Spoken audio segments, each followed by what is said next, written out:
আর সেই জলপরি তার জাদুশক্তি দ্বারা বিমলাকে অনেক স্বর্ণ মুদ্রা দিল।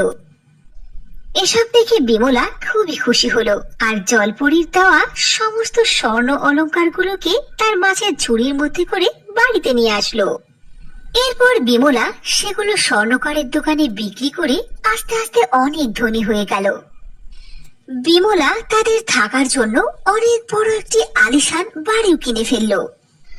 যখন বিমলার দুই সন্তান এসব কথা জানতে পেল, তখন তার দুই ছেলে তার মা বাবাকে কাছে নিয়ে যাওয়ার জন্য তাদের বাড়িতে আসলো। কিন্তু রামু তার ছেলেদের সঙ্গে যেতে অস্বীকার করলো। এরপর তাদের দুই সন্তানই মা বাবাকে নিয়ে যেতে অপারগ হয়ে সেখান থেকে তাদের বাড়িতে চলে গেল। এরপর বিমলা রামুকে অনেক বড় একটি হাসপাতালে চিকিৎসা করালো। কয়েকদিনের মধ্যে রামু একেবারে সুস্থ হয়ে